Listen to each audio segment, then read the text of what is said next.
Good evening students. இன்றைக்கி 11th ஃபிசிக்ஸோட most important 5 mark questions தான் பார்க்க போகிறோம். இப்போ ஃபிசிக்ஸில் வந்து பார்த்தீங்கன்னா உங்களுக்கு 5 மார்க் நீங்கள் அட்டன் பண்ணணும் இல்லையா? நான் இதில் 25 மார்க்ஸ் கொடுத்துருக்கேன். ஃபஸ்ட்டு அந்த 5 மார்க்ஸ் எல்லாம் என்னென்னு பார்த்துருவோம். Write and note on triangulation method. இது ரொம்ப இம்பார்ட்டன்ட் கொஷின்.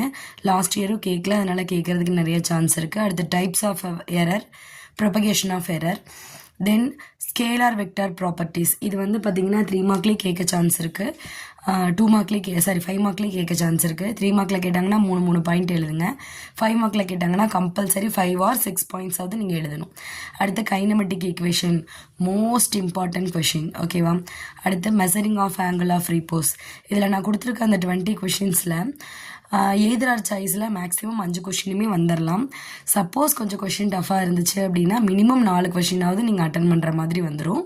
அதனால் வந்து நீங்கள் இந்த 20 கொஷினை படிச்சிங்கனாவே போதும். அதுக்கப்புறம் நெக்ஸ்ட்டு 3 மார்க்கு 2 மார்க்கும் நான் அப்லோட் பண்ணுறேன். ஸோ நெக்ஸ்ட் கொஷின் வந்து பார்த்தீங்கன்னா ஒர்க் எனர்ஜி பிரின்சிபல். அந்த kinematic equation, work energy principle, இந்த ரெண்டுமே ரொம்ப ரொம்ப இம்பார்ட்டன்ட். இது ரெண்டில் ஏதாவது ஒன்று கண்டிப்பாக வரும். அதுக்கப்புறம் 5th லெசனில் பார்த்தீங்க அப்படின்னா rod, ring, disc, parallel axis theorem, perpendicular axis theorem, இந்த 5 கொஷினுமே ரொம்ப இம்பார்ட்டன்ட். இந்த 5மே வந்து கொஞ்சம் நல்லா படிச்சுக்கோங்க, ஓகேவா? இப்போ இதில் வந்து நான் டிஸ்க்கு கொடுக்கல, ஏன் அப்படின்னா லாஸ்ட் இயர் கேட்டிருந்ததுனால இப்போ கேட்குறதுக்கு அந்தளவுக்கு சான்ஸ் இல்லை. இருந்தாலும் நீங்கள் ஒன்ஸ் அதையும் பார்த்துக்கோங்க. இப்போ போன டைம் அந்த டிஸ்க்கு கேட்டதுனால இப்போ வந்து parallel axis theorem, perpendicular axis theorem, இது ரெண்டுலேயும் ஏதாவது கேட்குறதுக்கும் நிறைய சான்ஸ் இருக்குது, ஓகேவா? அடுத்த next question, derive an expression for escape speed. இது வந்து 6th லெசனில் இருக்குது. அடுத்து பெர்னோலிஸ் தியரம். இது இல்லாத கொஷின் பேப்பரே இருக்காது, அவ்வளோ இம்பார்ட்டன்ட் கொஷின் இந்த பெர்னோலிஸ் தியரம். அடுத்து 8th லெசனில் வந்து பார்த்தீங்கன்னா மேயர்ஸ் ரிலேஷன். அடுத்து 10th லெசனில் டிஃப்ரெண்ட் டைப்ஸ் ஆஃப் ஆசிலேஷன். இதுவும் வந்து 3 மார்க்லேயும் கேட்கலாம், 5 மார்க்லேயும் கேட்கலாம். அடுத்து postulates of kinetic theory of gas. இதுலேயும் அதே மாதிரி தான், 3 மார்க்லேயும் கேட்கலாம், 5 மார்க்லேயும் கேட்கலாம். 9th லெசனில் ஃபஸ்ட்டு கொஸ்டின். அடுத்து 9th லெசனில் இந்த செகண்ட் கொஸ்டின் பாருங்கள்.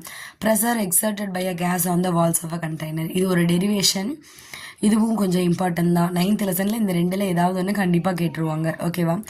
தென் 6th லெசனில் நம்ம எஸ்கேப் ஸ்பீட் பார்த்தோம். நெக்ஸ்ட் வந்து பார்த்தீங்கன்னா வேரியேஷன் ஆஃப் ஜி வித் டெப்த்தும் ஒரு கொஷின் இருக்கும். அடுத்து வந்து பார்த்தீங்கன்னா ஆல்டிடியூடு கொஷினும் இருக்கும், சரியா? இது வந்து 5 மார்க்கில் தான் மேக்ஸிமம் கேட்குறாங்க, ஓகேவா? அது லாட்டிடியூட்னு இன்னொன்று இருக்கும், அது வேணால் 3 மார்க்கில் கேட்கலாம்.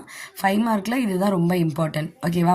Variation of g with depth, variation of g with altitude, அதுக்கப்புறம் அதே 6th லெசனில் எஸ்கேப் ஸ்பீடு.